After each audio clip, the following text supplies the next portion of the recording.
All right, buddy. We alive. Thanks so much for taking out some time. Let's jump right in, Greg, because we only got a few minutes here. So, how does Creepshow season 4 kind of step it up this season? What's the secret? Well, I think the secret ingredient, we had many secret ingredients. I was fresh off of The Walking Dead, so I was really anxious to sink my teeth into anything else at that moment. The last season and a half of The Walking Dead was really, really hard. Like taking a show like that over the finish line took its toll on a lot of people. So I was really grateful to be into something else. We have a lot of new writers, some that have been friends of mine for a long time, some that I really admired their work and reached out to them and was able to convince them to come and write with us. And, we had a great run, 3-year run in Atlanta, and the show was moved to Vancouver for affordability purposes.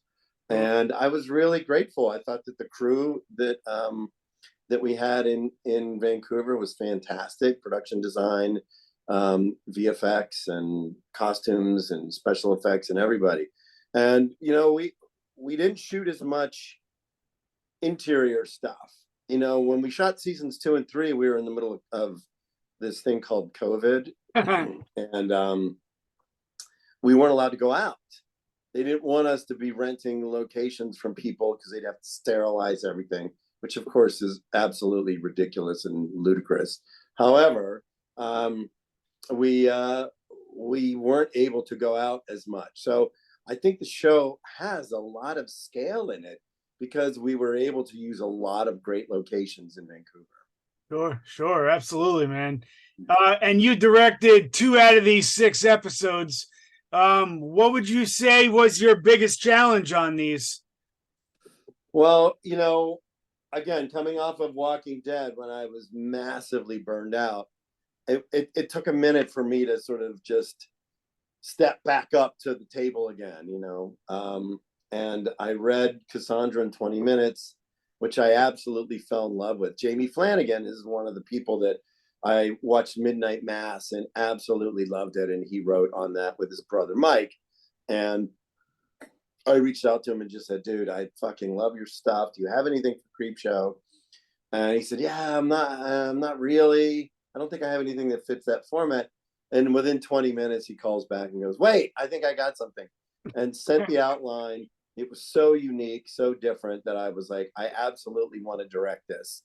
We got Samantha Sloyan, we got Ruth Codd, who are sort of, I even sort of like got Mike Flanagan's permission. I said, can I borrow a couple of your really great actresses? I only need them for 2.5 days. And then of course, George Romero in 3D. I mean, who else could direct that other than me? I feel like Creepshow is a love letter to George's influence on the genre to begin with.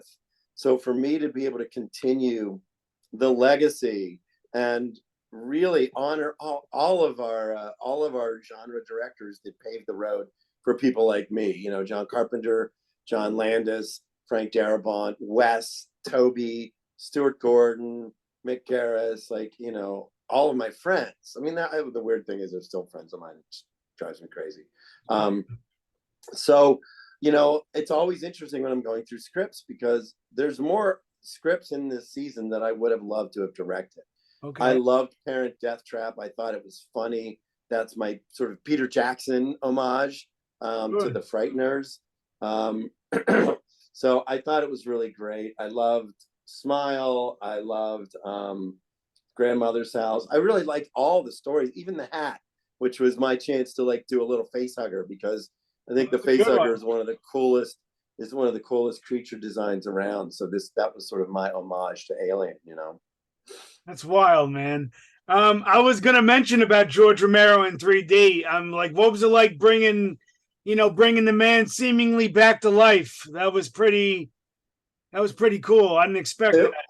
Well, my original hopes were that I would have been able to edit all of George's dialogue together from previous interviews that he had done so that it was actually his voice. Right. That would have that would have taken a tremendous amount of effort to scour through all the interviews to find the dialogue and then audio build it into, a performance, which I think would have been beyond our resources.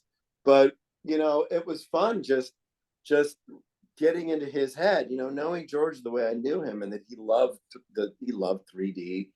I thought it was a really fun idea. The Easter eggs are all over the place. The lead character's name is Martin. He's dressed like John Amplis.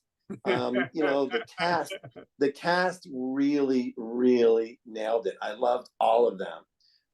We had the bad guy's name was Cooper.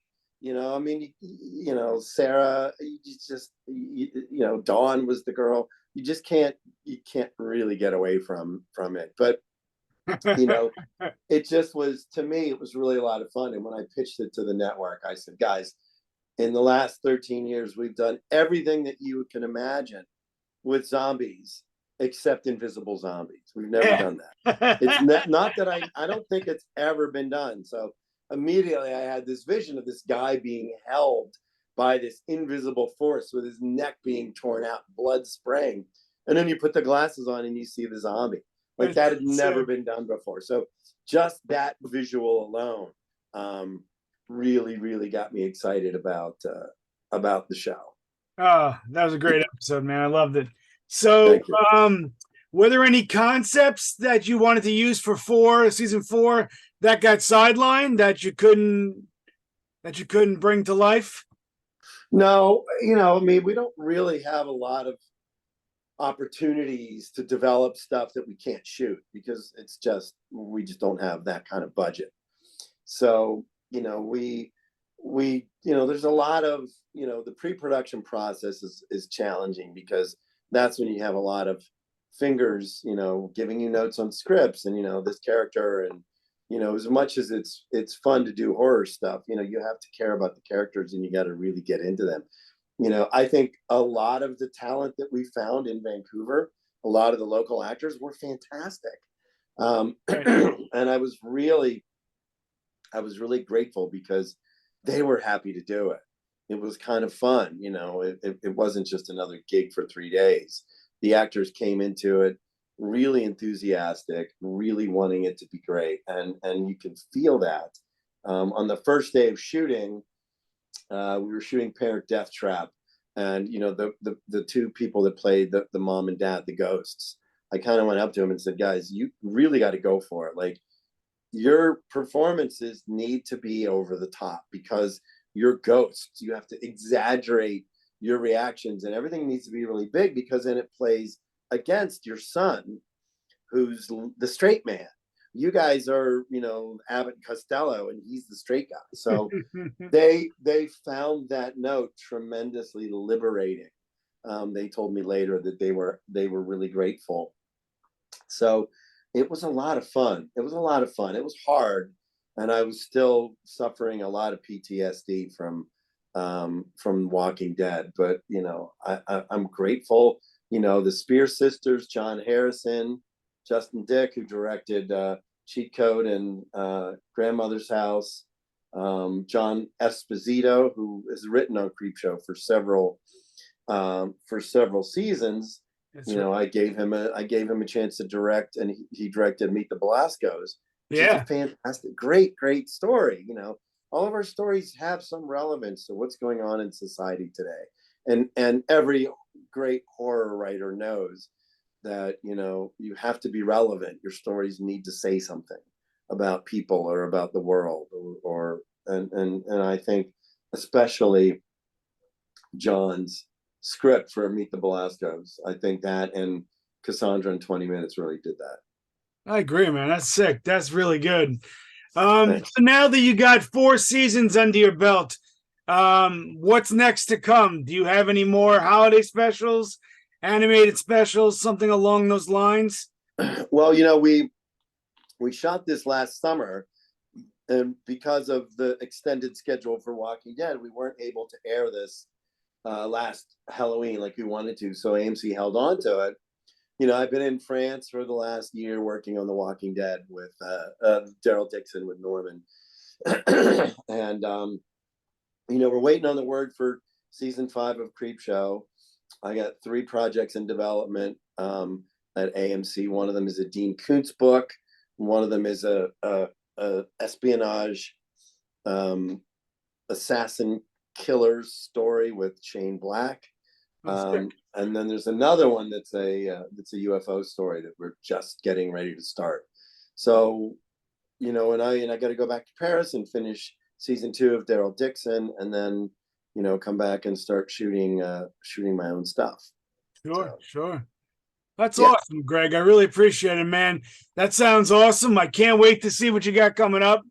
And I can't wait for everyone to see season 4 of Creepshow, because it was a hell of a ride. So 2 days, October 13th, AMC Plus, and Shudder. Sweet. I appreciate it, Greg. Thanks so much, man. Thanks, Mike. I'll see you in a couple weeks.